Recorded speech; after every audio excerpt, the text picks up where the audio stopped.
Hello students, and welcome to section 3-1 and 3-2 combined, parallel lines and transversals. Relationships between lines and planes. When two lines lie in the same plane and do not intersect, they are called parallel.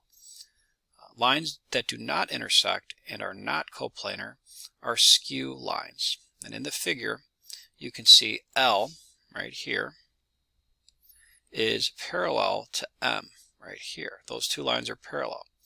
Or you can see this symbol and notation. L is parallel with two lines running vertically. L is parallel to M. You can also write, as you see here, PQ is parallel to RS. And again, you could do that knowing that PQ can be written, that line in particular, although they're noting it with a segment notation, that's still okay. PQ is parallel to RS. Similarly, if two planes do not intersect, they are parallel planes. All right, we have discussed in various ways when we're looking at planes, for example, various details that allow us to have planes, but also what you can add to a plane. Remember, a plane is like maybe if you consider just two pieces of paper, right, one above the other. So those two planes in kind of three-dimensional space are, in fact, if they don't intersect, of course, they are parallel planes.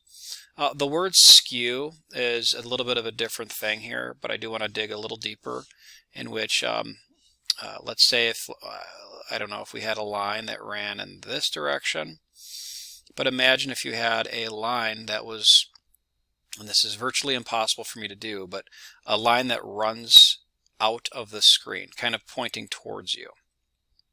Imagine here I'm going to kind of do a line that in a matter of speaking runs not necessarily through, but certainly not through the other line, that is. So if this is line A and this is line B, line A and B technically are not parallel, but they also are not in the same plane. As a matter of fact, I think a better depiction, let's modify. A better depiction would be, let's say if you had a line B on this plane and you had a line A on this plane. Okay, line A and line B are skew. That's how we would frame those two types of depictions. And that specific type of I guess you could say phraseology on that. So this is a skew line situation. Two lines that do not intersect and are not coplanar. In other words, they don't fall on the same plane. Okay. Example. Oh, one other thing, excuse me. The notation on the graph, pardon, that right there, those two arrows, when you see the arrows on two lines, that is definitely telling you that those are parallel to one another. Okay, example. Refer to the figure at the right to identify each of the following. So we've got this kind of three-dimensional looking object. We can technically call it a prism. Rectangular prism is well, what we have here, where you have a base that's a rectangle. But we also can see it's divided up in such a way where we have I would say a triangular prism here, but also a triangular prism there. All planes parallel to A, B, D. So plane A, B, D is this top plane. Okay. It turns out that E, F, H, this other triangle, of course, in the picture is parallel. Part B, all segments parallel to CG. Okay, so if that's what we're looking at, where's CG? Well, here's CG right here.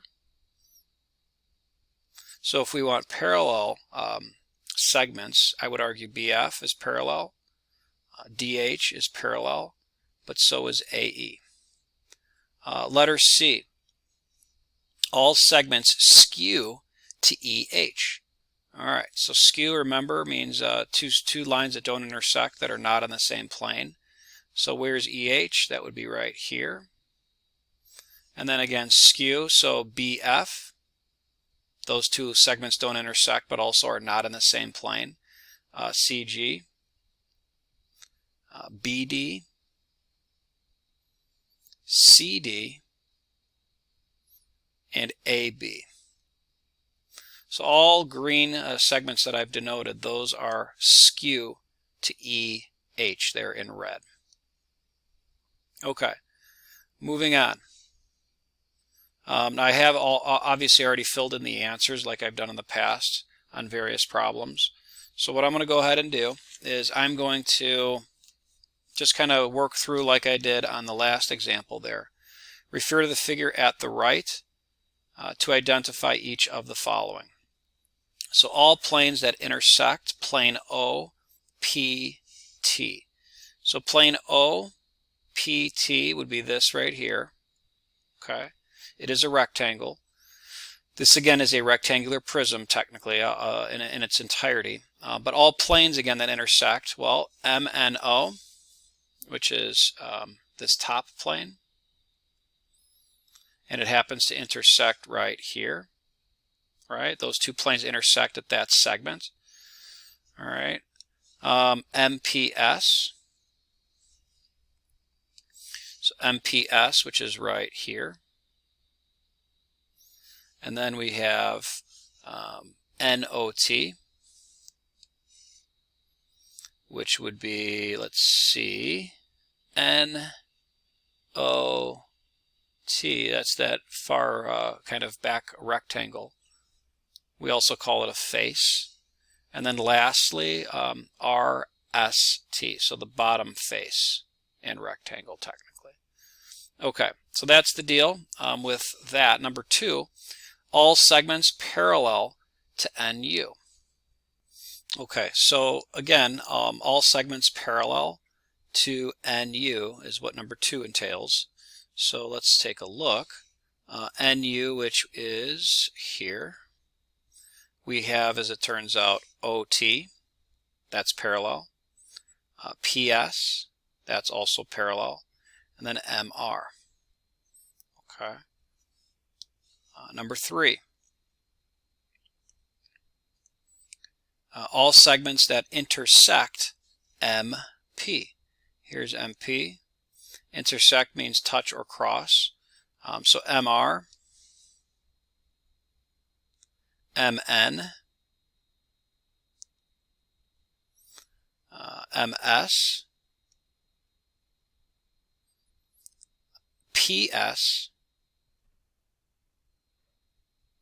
and PO.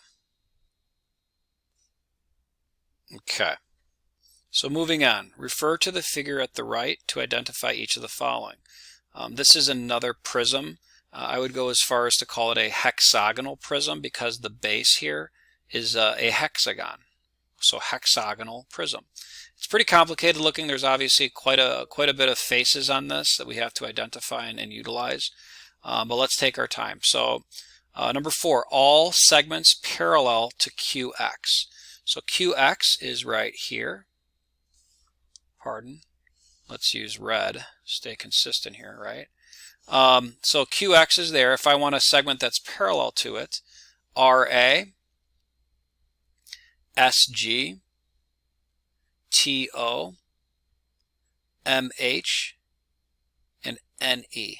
All 5 of those are parallel to QX. Number 5, all planes that intersect plane MHE. So MHE is this top rectangular plane. Okay, we could also call it a face. NEX, which is here. Again, it intersects, right? Intersecting planes just simply touch. They share an edge, we call it. I know we've already seen a problem similar to this, but that edge is in fact helping us describe that it is in fact an intersecting plane. Now let's go ahead and see how the next intersecting plane is evolving. MHO, I guess I skipped MHO. Okay, so MHO is this plane, and yes, that's also intersecting. HEX, which is right here, technically, the base, the hexagonal base, one of them. Let's see, we also have MNQ, which is this also a hexagonal base on the other side. And then SGO. Let's see, SGO. So here's where things are going to get a little bit tricky for kids to kind of wrap their minds around. SGO, I'm going to argue that particular plane is intersecting MHE only because we're going to argue that this extends infinitely. And if it extends infinitely, okay, then the two planes that I'm highlighting, again, both red and green, are going to intersect at some point. Not the easiest concept to wrap your mind around, but I do think that if you frame it in that manner, and hopefully my color coding and depictions extending my planes helps. And then lastly, RAX, which is right here. I'll make the same statement that I did on the last little portion, where if I extend this plane out like so, it will in fact at some point intersect the other plane. Okay, it's not easy to see, so you have to envision, and hopefully you can do that in a similar manner that I'm doing it, but envision, if not actually draw it all out, those intersecting planes as they extend. Okay, all segments parallel to QR. So QR is here. So AX, which is here. HO and MT. Okay, and then last, number 7. Number 7, all segments skew to AG. So AG is here. And because we want skew segments, remember we want segments that do not intersect but also are not in the same plane. So ST, TM, NQ, QR, MH, NE, and QX. Again, those segments are skew because they do not intersect. Okay, so let's continue. On the next page, we're going to discuss parallel lines and transversals and be discussing the example that follows. Angle relationships. A line that intersects two or more other lines at different points in a plane is called a transversal. In the figure below, line T is a transversal. So there's your transversal.